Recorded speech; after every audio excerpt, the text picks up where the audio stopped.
As a relief teacher, you might be called upon for a wide range of age groups and abilities. Welcome to the world's simplest music education system. This is for the 80% of our students who never go on to play an instrument or make music in later life.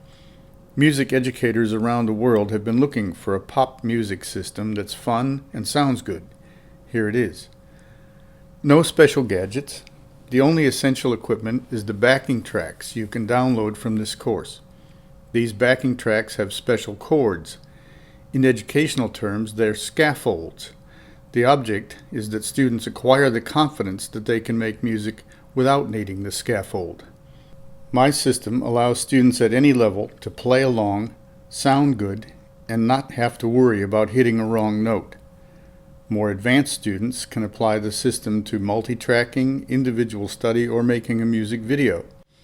So what's the secret? My system is a concept, not an app. A concept designed around instruments you'd typically find in a school, including the ones students can make themselves. Or no instruments at all. You could even just sing and hand clap if instruments aren't available. But to start, you'll at least need one good sound system. In a typical classroom, you might work with all the students together or split up into smaller groups or even individual activities. Let's say you divided into groups of 5 students. You'd want some resources for each group. You might be able to play one backing track from a central spot loud enough so that all groups can play along. But then each group needs to have some instruments. A small group combo might be a guitar, ukulele, harmonica, recorder, make sure you disinfect them, a drum, that could be tin cans or junk, shakers, could be maracas, tambourines, or bottle caps nailed on a stick or a jar filled with rice. The toy instruments are good, xylophones, toy pianos. Some can sing, some can hand clap, some could dance or be puppeteers, or other roles depending on your age group and your goal. Your school may well have more expensive equipment like pianos, electric guitars, band instruments, drums, keyboards, and xylophones, but these are loud and distracting, so make the quiet ones your lowest common denominator. Some instruments need tuning, so let's very quickly do that.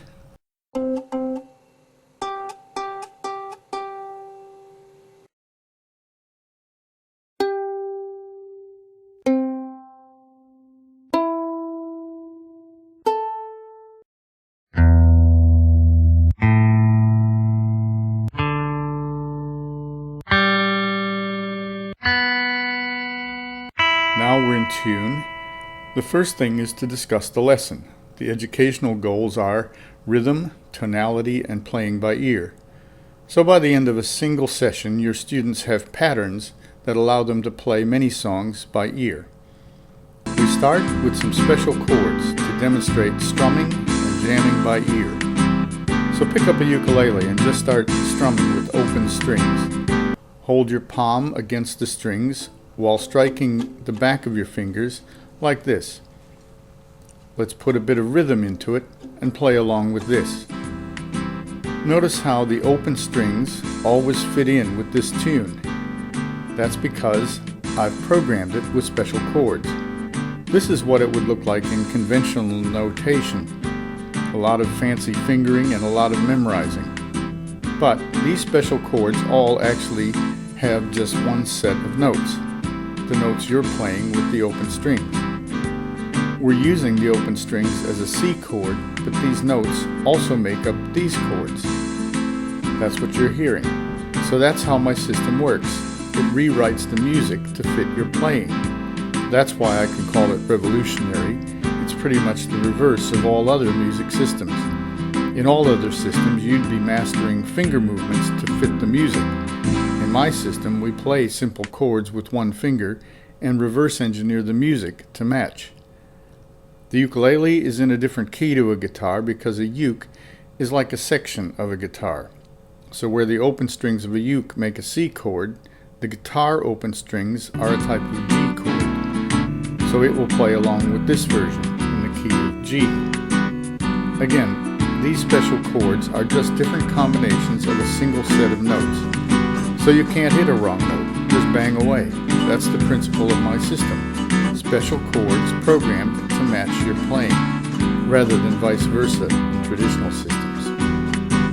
To fit in with the ukulele and other instruments, we have to compromise and go back to the concert key of C. If you bar your fingers across these 4 strings at the 5th fret, you've turned your guitar into a ukulele.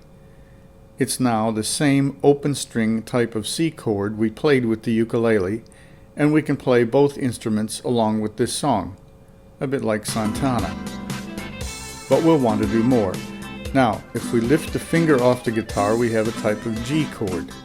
So just moving one finger up and down gives us 2 chords, C and G, enough to start playing a few songs, like these. The ukulele is the same in reverse. The open strings are the C chord, and we need to press this or bar up the neck to get a G chord. But either way, we still only have to lift one finger up and down with either instrument to get those 2 chords. By compromising on the key of C, we can now bring in other instruments, and they can pretty much jam along without having to do much preparation or learning curve.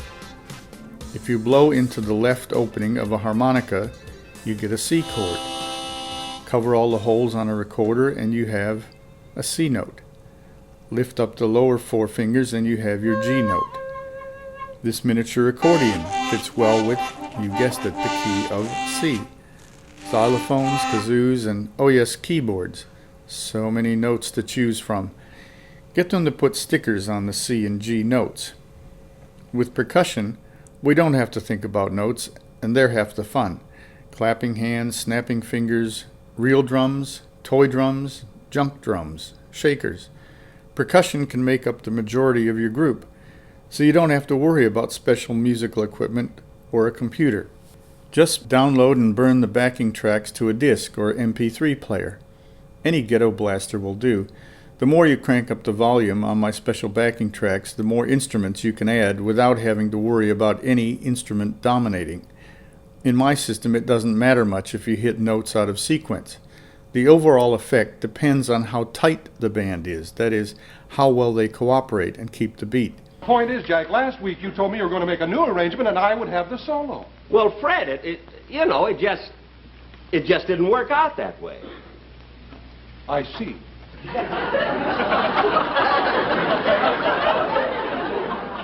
Fred, what are you doing? I'm going home. I'm a movie star and I'm not going to be humiliated like this.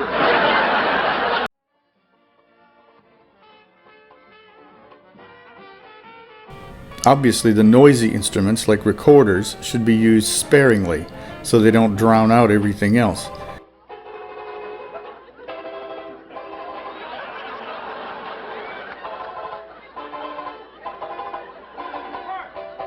Sir, we don't want bye-bye blues. And this is my house. Those are my drums. Horn. But the fact that they all fit in with the special chords in key of C can eliminate arguments. None of this me first, gimme gimme, who's the star, who gets the good instrument. Because each instrument only takes a minute to learn, the students might enjoy teaching each other. They can swap, take turns, volunteer to be singers, rappers, hand clappers, drummers, or whatever suits your session time and learning plan. The backing tracks we've provided are legal and cover a range of genres and types. You can be making music in a single session if that's all the time you have, so a few backing tracks is more than enough. In further modules, you'll learn how the system works in detail, so you could use it to make your own backing tracks. You have the advantage of performance exemption from copyright law in the classroom, so you can adapt it to the sorts of music you and your students prefer. If you have more than one session, you'll be able to discuss the differences in their favorite styles of music. That part is up to you as teachers. If you have more advanced students, you might start in at a higher level with the play-by-ear patterns and multi-tracking. This system is scalable right up to making your own music videos. So stay tuned.